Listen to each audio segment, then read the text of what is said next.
Hello বন্ধুরা, this is ব্লগে তোমাদের বিগ বিগ ওয়েলকাম। আর আমি সাজুগুজু করে ব্লগটা স্টার্ট করে দিয়েছি। আর এখন যাচ্ছি হলো আমার ফ্রেন্ডের বাড়ি। তো ফ্রেন্ডের বাড়িতে আজকে পুজো আছে, তার জন্য রেডি হয়ে গেছি। তো চলো আমার পুচকুটাকে একটু দেখিয়ে দিই। যাওয়ার আগে ছেলের সাথে একটুখানি ঘুরু এতটা টাইম ওকে রেখে কোথাও যাইনি। এই ফার্স্ট টাইম আমি যাবো হলো ফ্রেন্ডের বাড়ি, দুলার বাড়িতে যাবো। ওর বাড়িতে আজকে বজরংবলী পুজো আছে, তো সেখানেই যাবো আমি আর আমার হাজব্যান্ড। তো মা গেছে আমাদের এখানে মন্দিরে পুজো দিতে, আর আমার হাজব্যান্ডও এখনো গাড়ি নিয়ে আসেনি। তো ভাবলাম যে বাচ্চারা একটু খেলছে, ওর সাথে একটু আমি খেলি। তো আমিও শুয়ে পড়েছি ওর সাথে খেলতে খেলতে। তাই না বাবা? বাবা তোমাকে রেখে আমি ঘুরঘুর করতে যাচ্ছি, তুমি তো অনেক ছোটো, তাই তোমাকে নিয়ে যেতে পারছি না। আর সবচেয়ে বড় কথা, আমি ওকে নিয়ে যেতাম, যেহেতু প্রচন্ড গরম, এই গরমে মানে বাচ্চা বাইরে যাওয়া মানে আরো শরীর খারাপ করবে। তার জন্য আমার হাজব্যান্ড বলেছিল যে গাড়ি করে যাচ্ছি, তো ওকে নিয়েই যাই। আমি বললাম যে না, গাড়ি করে গেলেও যেহেতু একটা অনুষ্ঠান বাড়িতে, সেখানে অনেক লোকজন থাকবে না, তার মধ্যে গরমে প্রচুর কান্নাকাটি করবে, কে সামলাবে না। তার জন্য এই মায়ের কাছে রেখে যাচ্ছি, আর আমি আর আমার হাজব্যান্ড যাচ্ছি। তো এই শাড়িটা না আমার খুব প্রিয়, এই শাড়িটা আমার হাজব্যান্ড আমাকে দিয়েছে। আর এই শাড়িটা আমার ছেলের রাইস সেরেমনিতে পরেছিলাম, তোমরা দেখেছি সকালের দিকে। তো আমার যতগুলো শাড়ি আছে, সবগুলো শাড়ি, আমি যেহেতু শাড়ি পরি না, সবগুলো শাড়ি ভাঁজটাকে ভাঙার জন্য আমি একবার কি দুবার এরকমভাবে পরেছি। আর এই শাড়িটা আমি আজ নিয়ে 5বার পরলাম, মানে 5টা অনুষ্ঠানে অলরেডি পরা হয়ে গেছে।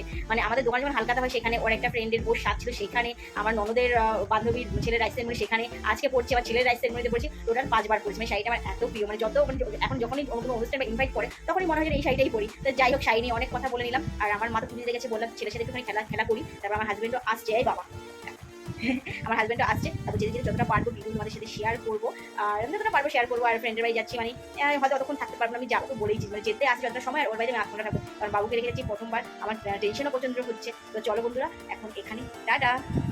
বাবা টাটা করবা? অলরেডি আমরা বেরিয়ে পড়েছি। আর এটা হলো আমাদের কল্যাণী হাইওয়ে।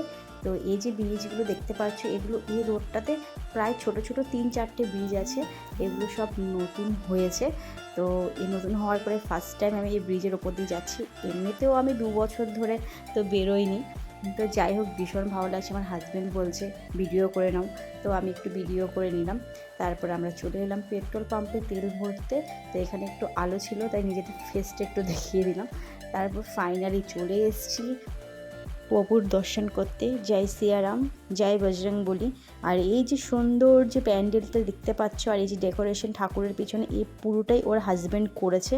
তো আমি তো পুরো অবাক, সাথে আমার হাজব্যান্ডও অবাক যে এই যে পুরো প্যান্ডেল সব কিছু ওর নিজের হাতে ওর হাজব্যান্ড করেছে। ওর হাজব্যান্ড নাকি সব কাজ পারে, আমি সত্যি। আর ও বলছে আমাকে একটুখানি ভিডিও কর, আমাকে একটুখানি দেখা। তো ওকেও বেশ কিউট লাগছিল খুব। ও যে মেকআপটা করেছে নিজে নিজে করেছে, মনে হচ্ছে পুরো পার্লার থেকে সেজেছে।